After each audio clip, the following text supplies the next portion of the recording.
Back to work, man. It's very dangerous to believe in things that aren't real. If you believe that money is value, which is not true, I've said that for a long time, for years and years and years. I made up a thing about a brother who says, if you can't eat it, drink it, feed it, or fuck it, it ain't worth nothing. I said that back in their service. If you can't drink it, you can't eat it, you can't make love with it, and you can't feed it, it's of no real value. Okay. You can live without a car. You can't live without a woman and children. You can live without a TV. You can't live without water. Okay? You can live without, all this crap. You can live without Lily, without medicine. Okay? But you can't live without what you need for life. Okay? So medicine doesn't keep you healthy. Living faithful, loving lives keeps you healthy. Okay? People break down your immune system, torture you, and you abuse you with technology and with invention. And then you have to go to them to say, hey, stop poisoning me, give me an antidote. And that's not love. That's not healthcare. Right? And so you have to, look, guys, if you're afraid of talking, if you're afraid of speaking truthfully and intelligently, because they will attack you. Okay, how are you going to be able to correct quantum computing? Okay, if you're tiptoeing around things that are wrong and dishonest, and people are teaching things wrong. I was watching some of Jenny Appleseed, from Disney. The Lord is good to me. There wouldn't be apples on the tree if the Lord wasn't good to me. There'd be apples on the tree. You just wouldn't be picking them. Little brave Hiawatha would be picking them, or something like that. And so, you just got to understand those apples. Unless they brought them over and they weren't for indigenous to hear. But it still wasn't the Lord who did it. Okay, it was people, trains and boats and planes. But you got to understand, the Lord teaches us, okay, to be grateful for life and have faith in God and understand all the natural laws given to us by infinite glory. Okay, so when you understand those natural laws, you obey those natural laws, and you honor those natural laws, then you're being good because you're obeying the Lord. Okay? And the Lord is good to you because you understand and obey Him. Okay. So limericks, they only brush the surface. You can't turn, like my grandpa with the pixies that piss on the windshield. You can't turn reality into magical thinking.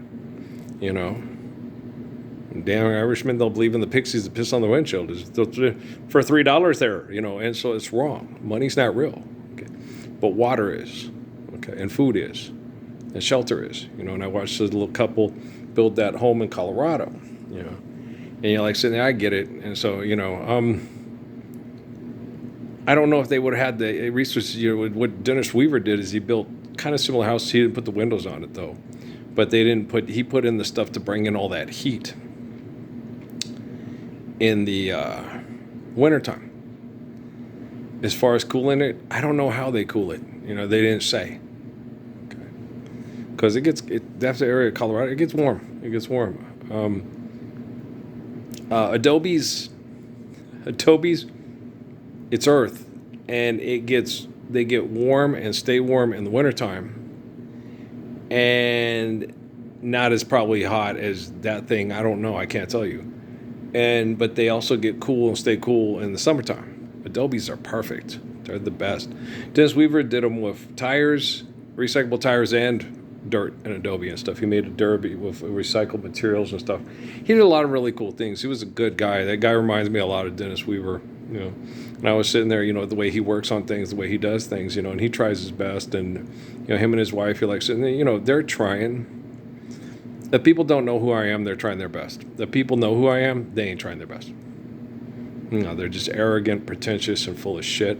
Should have stood up for the Lord's Prayer a long-ass time ago in life. Eternal grace is infinite. I can't tell you how long ago you should have stood up for the Lord's Prayer, asshole. You know what I'm saying? But we've been biologically trained and conditioned to accept the insanity and inhumanity of philanthropy. Money is kindness. Oh, fuck you. Seriously? That's like saying a prostitute is being kind to you when you give her money for sex. That's just horrible. I know. Why do you keep saying that? Why do you keep doing that? You know, you obviously have brain damage. They obviously are broken. My own family, you know, I've had conversations with them just like I've just talked this way my whole life. Okay. And we've gotten into arguments because they're part of corporations that give them jobs and they have better social standing than me. And I've always been abused because I won't go in the directions that the corporations want me to go like they do.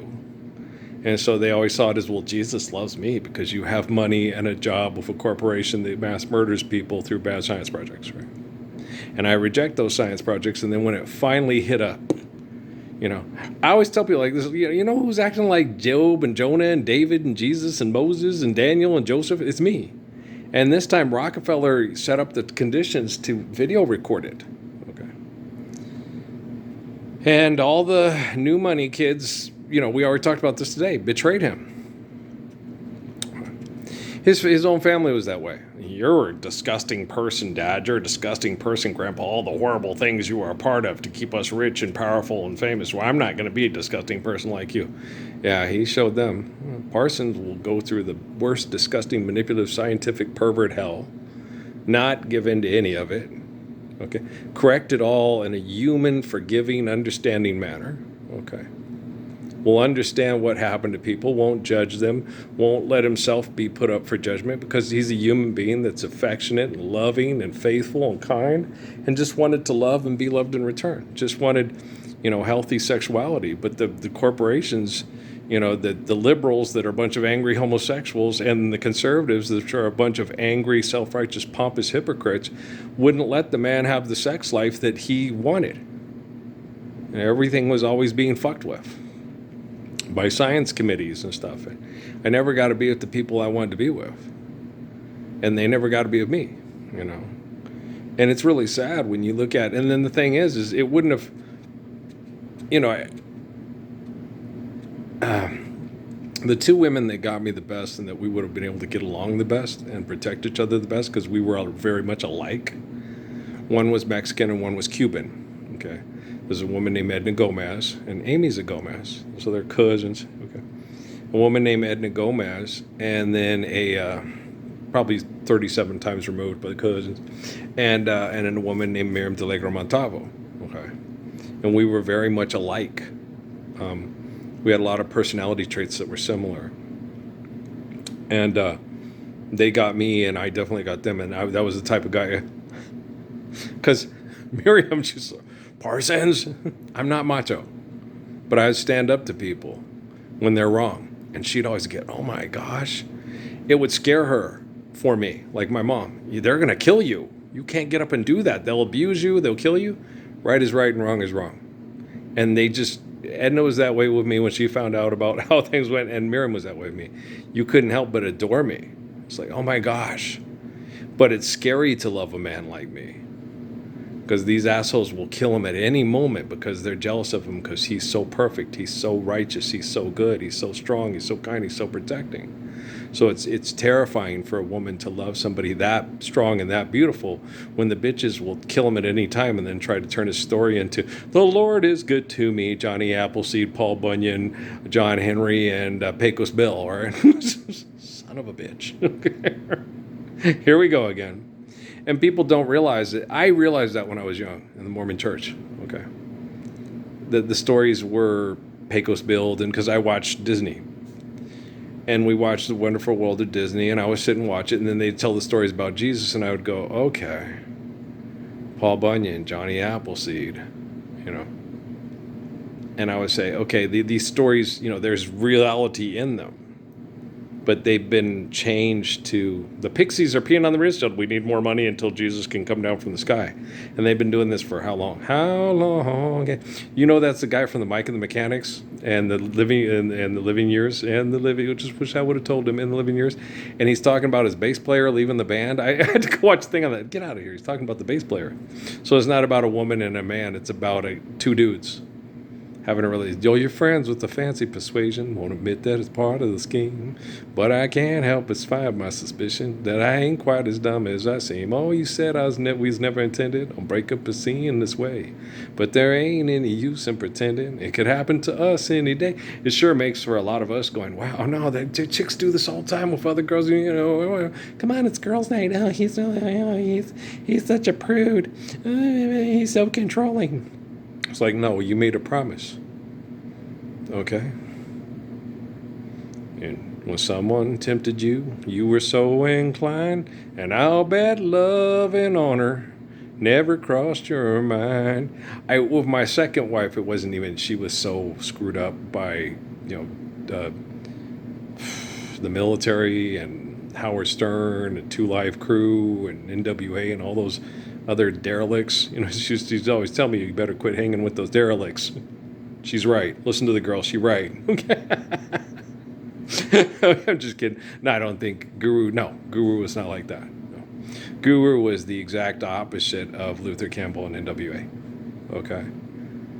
Guru was very much, we have to protect ourselves from crime. We can't become criminals.